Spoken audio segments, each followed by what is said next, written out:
Welcome to TFP, the Theater Folk Podcast, the place to be for drama teachers, drama students, theater educators everywhere. I'm Lindsay Price, resident playwright for Theater Folk. Hello, I hope you're well.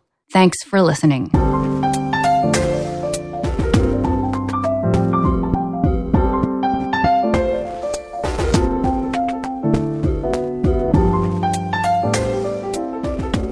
This is episode 99, and you can catch the links for this episode in the show notes at theaterfolk.com/episode 99. That's like one episode away from 100, because I can count. Math is my forte. So we're back in this episode with more teachers talking about what they do during summer vacation. More stories, more tips, tricks, and tools. Get great insight into how to plan for the year ahead. On this episode, we've got teachers from Florida, California, Virginia, Ontario, and Texas. Let's get to it. Hello, Kia. Hello, Lindsay. Awesome. I'm so glad that you were able to do this. I'm talking to Kia Fernandez. And where are you in the world? I am in sunny Southwest Florida. I love Florida, just not right now. I'm a big November, February. Yeah. It's raining outside. It is the time where it's raining on one side of the street and not on the other side of the street. So. I've been there in July and just sort of like, those are pretty impressive storms. Yeah. So how long have you been a teacher? I am going on 11 years. Awesome. And have you been a drama teacher all this time? All of this time with mild breaks in between, but yes. And what drew you to be a drama teacher? Actually, when I was about 5 years old, everybody chose what they wanted to be when they grow up, ballerinas, astronauts, and things like that. And finally, my mother got to me and said, "What do you want to do when you grow up?" And I said, I don't want to do anything. I just want to play all day. And that's what I do. I play all day. And I'm very fortunate for that. Oh, I love that. I'm living out my dream of being a 5-year-old. Yes. And I love that you think of it that way. I think that's awesome to think of, first of all, think of teaching as play and that, of course, in drama, there's just so much opportunity for that. Absolutely. All right. So we're asking the question, what do you do during the summer vacation? Well, the first thing I do is I recharge my battery. I definitely relax and I spend some much needed time with my family and friends. And that's my first priority on the list. And why? Because I totally agree that it's so important to recharge. Why specifically for you, the drama teacher, do you want to make sure that that's part of your plan? Because when I'm in the school year, I am going. And I am full force, 24/7, and making sure that my kids get the best of me and all the things that I have to offer. So that summertime is I take at least a full week that I disconnect. And it's difficult. It is very difficult, but I completely disconnect. Or at least I try really hard. And of course, everyone listening is going, summer vacation is 8 weeks maybe, and you only take a week off? Well, I sometimes I can't even do that. I went to the store today to go shopping for my daughter, and lo and behold, I turn around and I was met with one of my students who I hadn't seen in about 2 or 3 years. So it doesn't end. I'd like to say I'll take the at least a week off, but it never ends. So there, my sister is looking at me like, "Can we go?" And I was catching up with one of my students whom I absolutely adore. So it was very pleasantly surprised. So yeah, trying to disconnect even when you see your students. And then what else do you do during the summer? Well, I really like to sharpen my saw. I was very lucky to fall into an improv group at FGCU, which is around here. Shout out to FGCU Improv Club. And I really enjoyed just playing with them and getting a chance to be around students of a different age. They're in college. I teach middle school students. So it was great to actually see how different they are and just play around and have a great time. So that's one big thing that I like to do is I come from an improv background. I love improv. And so I was tickled pink to be able to go and just rehearse with them. No strings attached, no putting together a show, nothing like that. Just go and perform, have fun. And how does that improve your skills as a teacher? I love it because not only does it recharge my professional battery, but then I get to bring some fun ideas into my classroom. And they're in college, so they have all these different ideas and they're not hindered by administrative things and, okay, we've got to take attendance. And they're about a whole bunch of different things. So I get a real good opportunity to just dive right into it and offer something completely different to my students that they haven't seen yet. And it really breaks up the monotony of the classroom. So I'm not just, okay, week 1, lesson 1, week 2, lesson 2. So it really breaks things up, and you can throw a curveball in your lesson plan if you want to. If you find something that you love to do, that you just have to do because you know your students are going to adore it, do it. Absolutely. Okay, I think that's awesome. Recharge those batteries, sharpen that saw, prepare yourself to throw in curveballs. I think that's lovely. And keep it fun. I can't, if somebody wants to collaborate on something, try it out.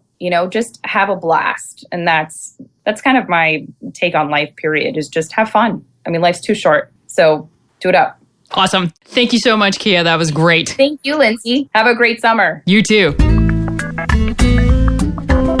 All right. I am now here with Claire Broom. Hello, Claire. Hi, how are you? Awesome. Thank you for joining me this evening. Well, thanks for asking. We are asking the big question, what do you do over summer vacation? I think it's that big misconception that teachers are sitting around by the pool, right? That's true. I was just reading in the Ontario College of Teachers magazine today that the month that most teachers actually do their lesson planning is August. Isn't that funny, eh? That there, I just find that always that there's that thing that people who aren't teachers just harp on about how, teachers get all this time off. I don't know any teacher who takes all this time off. No, I don't either, actually. So I think that's also, it's a huge misconception, but at the same time, I think people always think that the grass is greener on the other side. I think teaching it's a fantastic profession, and I suggest it to anyone, but at the same time, there's a lot of work that goes into it. Oh, absolutely. How long have you been a teacher? Actually, I'm heading into my 14th year. Awesome. And what made you decide to focus on drama and be a drama teacher? Well, actually, I started out in theater school, and I enjoyed it a lot. The only thing was I look really young for my age, which I know sounds like, oh, poor me. But I was getting casted as sort of like 9 and 13 years old at the age of 23. Yeah, that always, I can see why that would be sort of not great, right? No, it wasn't great. So I ended up working at a camp called Centauri Summer Arts Camp. Yeah. And I fell in love with it, and it was fantastic. So I still remember working with a student named David and trying to give him some ideas for a monologue, and he was fantastic. And he picked up on the ideas and ran with it, and I fell in love with the idea of teaching. I think it's a pretty amazing thing when you can provide some information for a student and they just run with it. Mm-hmm. I think that's the best part of my day. It's funny because I wouldn't say that what I do is playing all day, but it doesn't feel like work the same way. And I think part of the reason is the interaction that drama teachers have with students, and you get to know them on a completely different level. Absolutely. Okay, so how do you spend your summer? Well, believe it or not, the planning starts now in June, and it actually started in January. So, what happens is at the end of each semester, my colleague Colin and we ask our students for feedback on our courses. So it does two purposes. One is that it allows us to understand what students have gotten through the course because they have to use drama terminology when they're answering the questions. But more importantly, we ask questions such as, which unit did you like the most? Which unit do you wish you had more time on? Is there anything that you wish that we had done in the course? Any other feedback? And we take take all of that feedback and we actually apply it year after year. So our summers are actually spent either revamping or rewriting or reconnecting with all of the different courses or the units that we're teaching. Isn't that great? Because then you're not, first of all, you're not teaching in a vacuum, and you can get the direct feedback from your students about what is the most effective part of your courses. Right. The reason why I love it so much is because, obviously we don't want to torture our kids, but most importantly, we want to make sure that what we're doing is a touch point for them. So it's something that they can connect to and they have a reason for doing it. If we didn't ask for that feedback, I don't think our courses would be as effective. Are you making any changes for next year? Actually, we're rewriting our whole grade 9 course. Oh, man. Why a total rehaul? It's partly because we feel that some of the techniques that we're reviewing really can just be review. So instead of spending a week on Tableau, for example, we might end up only working on it for maybe 1 or 2 days, but then using the staging that you learn from Tableau more effectively in our physical theater unit. Also, we're finding that we want to be able to use more technology in our course as well. And we want to find different ways of incorporating, for example, how to use iPads or having sort of video documentaries of your creative process or things like that. That's awesome. Thanks. What about your other classes? Do you find that they're more going to stay the same? Just maybe some tweaks? There's going to be some tweaks. So, for example, in our grade 10 course, we focus on a mini play unit. We also teach sketch comedy. And then on top of that, we also do, it's this concept, we call it paranormal state, believe it or not, where kids have to take a ghost story and then they have to use, for example, dramatic pause to be able to act it out on stage. So how do you tell a convincing horror story using strong staging techniques and dramatic pause? So we're going to be taking a look at the format of that unit. The grade 11 course is actually in really good shape. It's almost too full, which is kind of scary, but we've just gotten it, I think, to a really good shape. And then in our grade 12 course, the only thing that I'm really working on is learning more about collective creation. So we actually do create a collective creation as sort of one of the big projects in grade 12, where students actually write their own collective creation. And because of that, I want to learn more about writing. So one of the things that I love about the summer is that you actually have time to do some of the exploration that you don't have during the school year. You can actually focus on your professional development instead of just getting it in piecemeal during the year, right? That's true. One of the other things that I do, and it's a plug for you guys, is actually spend a lot of time on the Theatre Folk website. I find a lot of the things that you have on there is ridiculously helpful. So for example, in grade 9, I was looking at your monologue project where you have multiple students saying the same monologue together as a choral drama piece. And we're actually going to be building our choral drama unit sort of on that piece. So I'm actually going to be looking for monologues on your website this summer. Awesome. I love that. I will take I'll take the mantle of being ridiculously helpful. I think that's fantastic. That's great, Claire. I really think that this whole notion of getting feedback from your students to help your curriculum, and then you have sort of a pathway in your summer when you're thinking about how you're going to revamp things. I just think that's a wonderful piece of advice for particularly any new teachers out there who maybe aren't quite sure how to spend that summertime.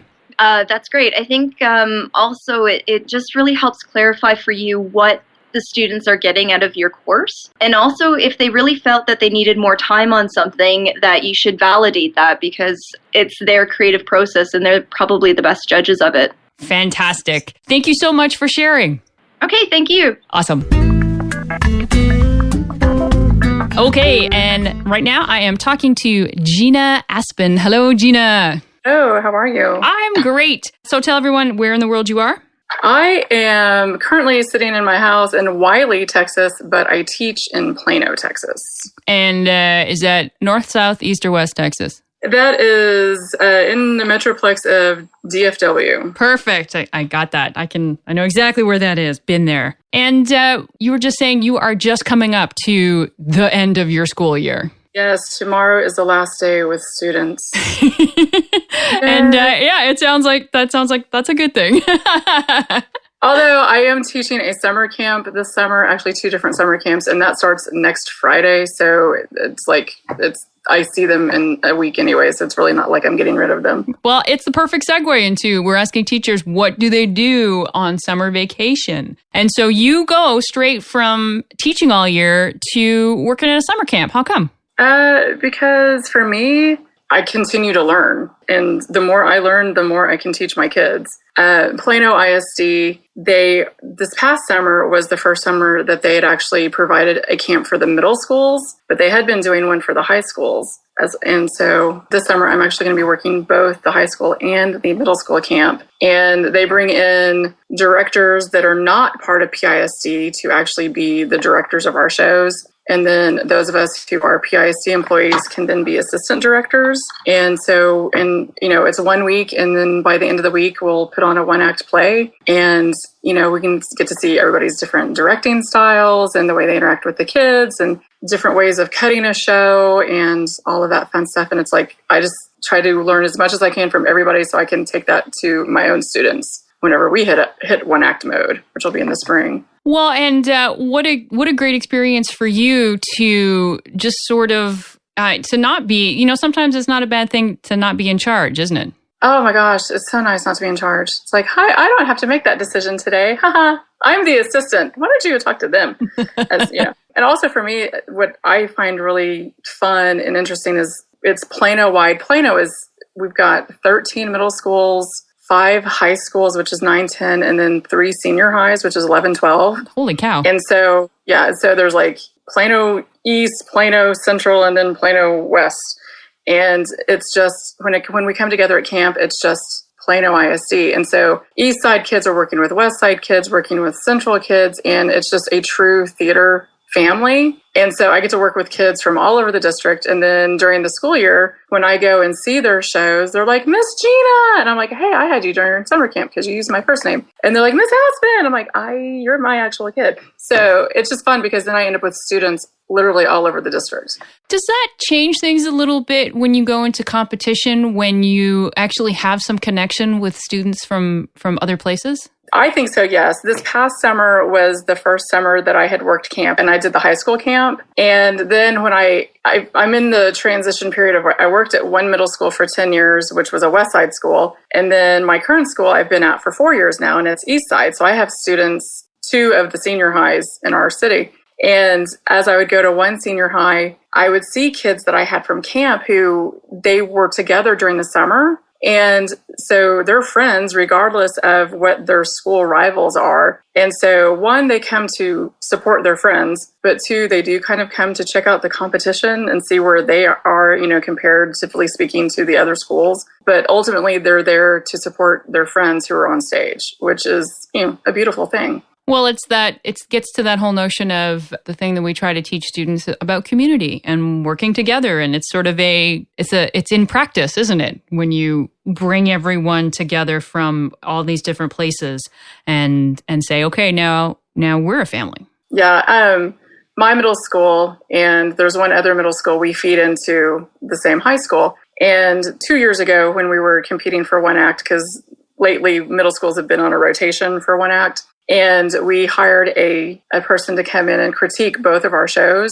And so it's like one school, they went first, and then we watched them perform and watched their critique. And then we had dinner, and then we performed. So they watched us and, saw our critique. And this is 3 weeks before actual competition. And then at the competition, we could see each other's growth, from 3 weeks prior to the actual competition. Plus they're like, hey, we were together at your school for that dinner thing, and we're going to be with each other next year at high school. So it's like already building that high school community theater, family before they even get to that 9th grade level. And so our high school director is loving the fact that we middle school people are already, hanging out together and bonding those kids. Because, it goes from competition to rival schools to, oh, now we're together and we're one, so. I think that's great. I love that. What do you think middle school teachers should be doing on their summer break?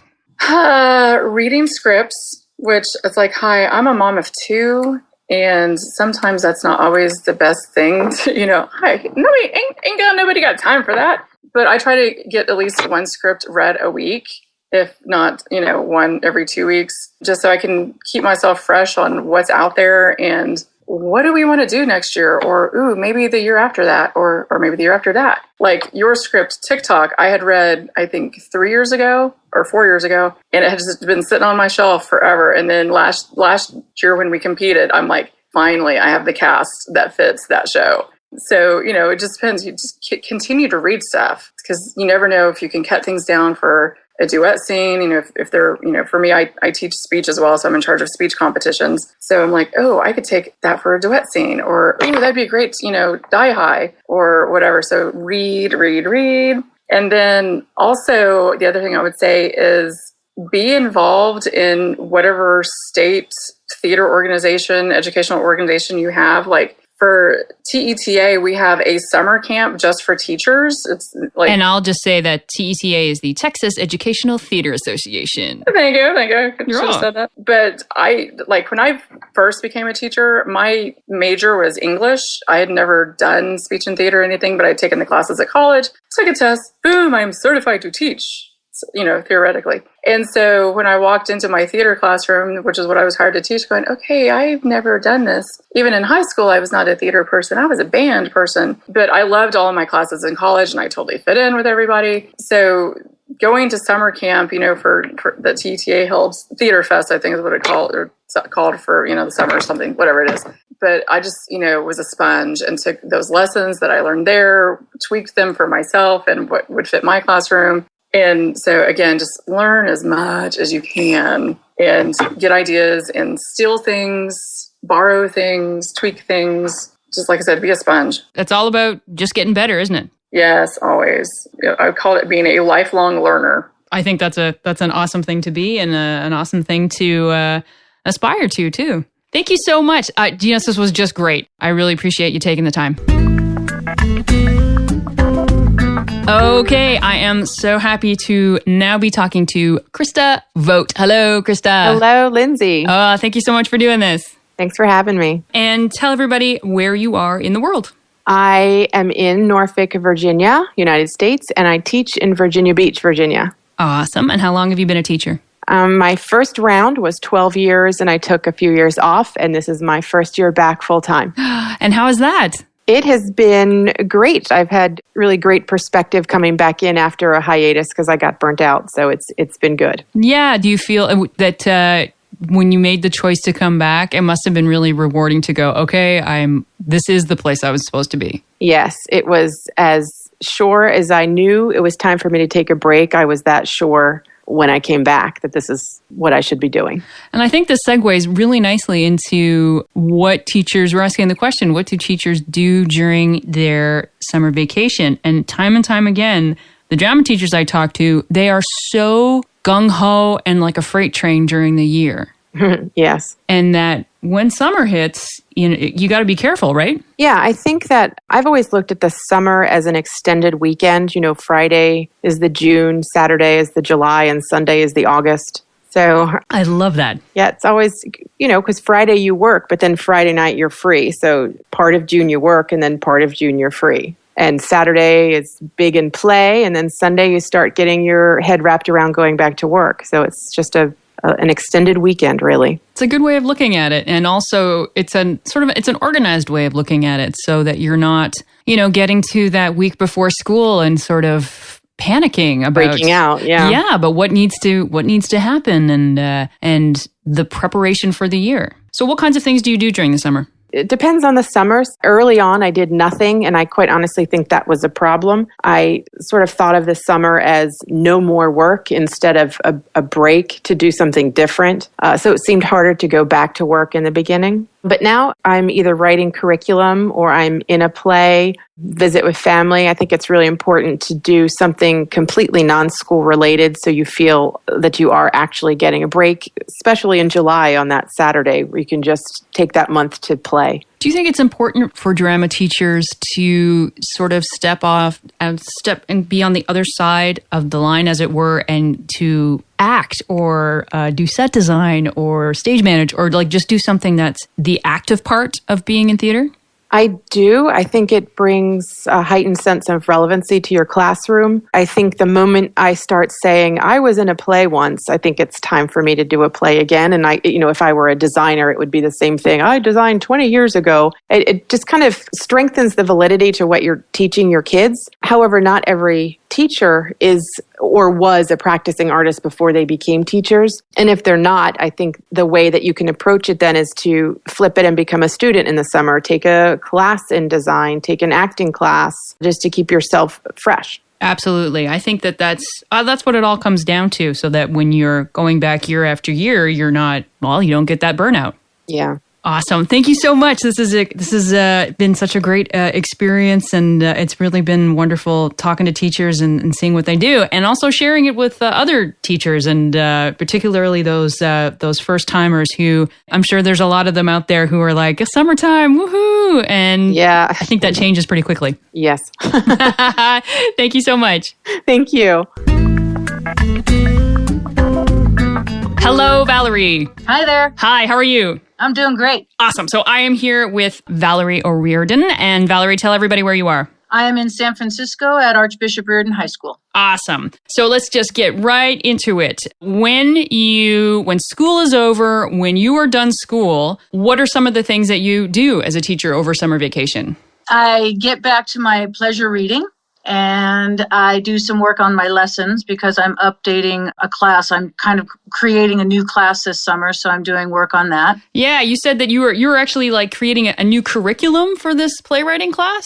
Yeah, they basically 2 classes that I used to teach are now combining into one. So I'm going to be teaching 9th, 10th, 11th, and 12th graders. And since I've been teaching the same curriculum for so many years, I wanted to shake it up a little bit for me and my students. So I'm going to have a whole playwriting and writing element that I've never done before. So how does that work for you when you are planning a new curriculum? What are some of the things that you do? One of the great things, I was just in Tampa last week for my son's baseball tournament, and the Tampa weather had us indoors a little bit, and I took with me the April issue of Educational Leadership magazine, and almost every single article was something that I annotated like crazy because it was all about writing in the core curriculum. So there were all sorts of exercises and thoughts. I'm starting a blog with my class next year. I've never done that before. And I'm going to be combining that with your monologue everything and the kickstart that I got this past year, I guess. So it's just sort of looking at what I used to do and the exercises that for me are a little tired now, and looking at where my students are at and what I think they could benefit from. The writing element isn't very strong in the class that I teach. So I wanted to give them the opportunity to grow. To grow and to know that they have permission to make mistakes when they write without worrying about an assessment. Yeah, that's the thing with this, particularly with creative writing, it's not a 2 + 2 = 4. They need to have that ability to make mistakes. So what are some of the things that you do to allow students that freedom? Well, in the past, they always had a journal that we did 3 to 5 times a week. And I tuck it away after they're out of my class, and I give it back to them on graduation day. So it's really a neat thing because they totally forgot that they did it half the time. But I used to do a what I call creative research project with my freshman class. And I'm going into my 14th year. And about 6 years ago, the writing just became so bad on the 2 to 4 page essay that they wrote that I just took it out because they were going to be filled with too many red marks. And, so I'm taking that now, and honestly, I don't actually know what I'm doing yet. Is that scary? No, it's really fun. Good. Because there's just so many resources out there that right now I'm reading and writing a lot of notes. And I know that by the time the 2 months of summer goes by, I'm going to have something. And if I don't, they're going to find out on the first day of class that they're my guinea pigs, and we'll have a fun time going from there. When you have so many resources to get through in the summer, how do you avoid being overwhelmed by it all?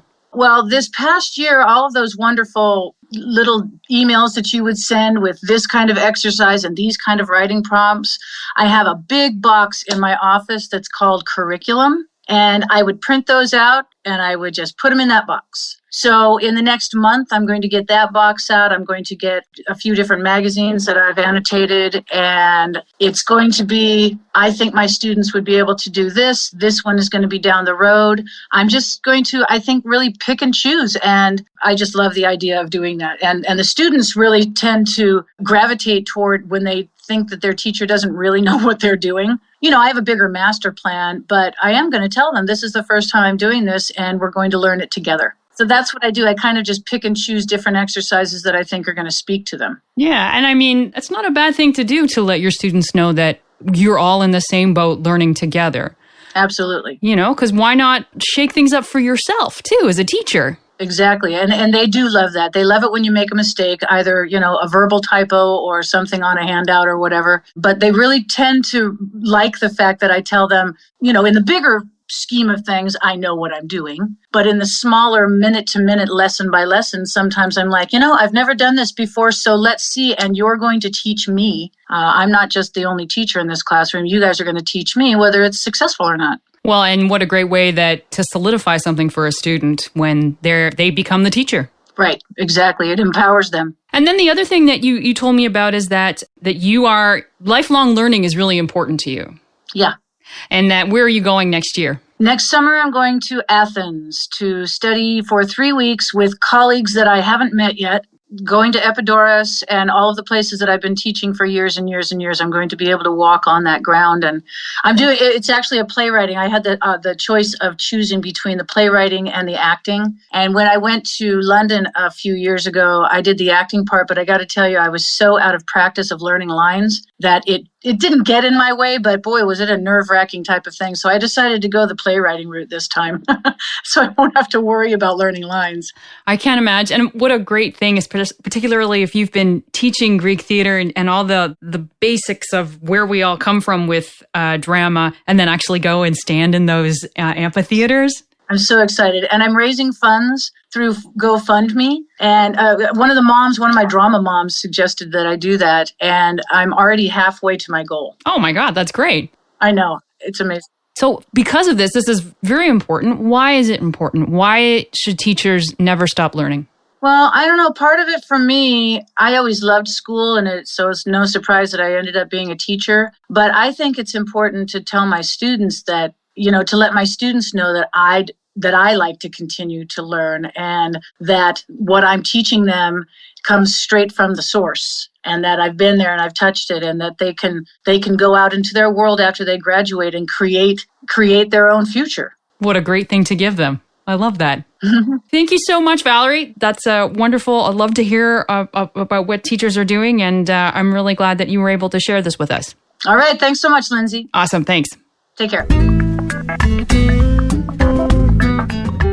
Thank you all, teachers. Thank you so much. Kia Fernandez, Valerie O'Riordan, Claire Broom, Krista Jones, Gina Aspen. I'm so thrilled that when I reached out on this topic, we had so much response. Enough teachers for not just one episode, but 2. And I hope that if there are any beginning folks out there, any of you just starting your journeys, I think this tells you the life of a drama teacher is not to be taken lightly. And if you're a one-man show somewhere feeling alone with your teaching and with your work, I hope too that these episodes have let you know that there are others out there just like you, working hard, getting the job done. So you can get any links for this episode in the show notes at theaterfolk.com/episode 99. Before we go, let's hear some Theaterfolk news. Okay, do you find when you have to search for a play that the whole process is an absolute pain? Do you have a stack of catalogs on your desk that make your eyes cross and your nose bleed every time you pick one up? I want to give you some tips on how to search through our catalog. We've done some things to make the whole process a little less painful for you. So if you go to our website, theaterfolk.com, and you click on the Browse for Plays buttons, you come to a page that not only has all our plays, it has search criteria on the left-hand side. There are filters, so you can narrow down your search and hopefully prevent eye crossing and unnecessary bleeding. You just have to know what you're looking for. What's the size of your cast? right? Do you need more girls than guys? If you're looking for something to do with your class, I would suggest look under vignettes. Vignette plays are made up of short scenes on a theme, so it's perfect for classwork because everyone can be doing their thing at the same time. Are you looking for something for your student directors or want them to do the search? Make that part of your criteria. We have a whole student directors section. Do you want an issue-based comedy? You can see what we have for that. And every page has a sample. So every play, when you go to their page, it's going to have sample of the script. Read before you buy.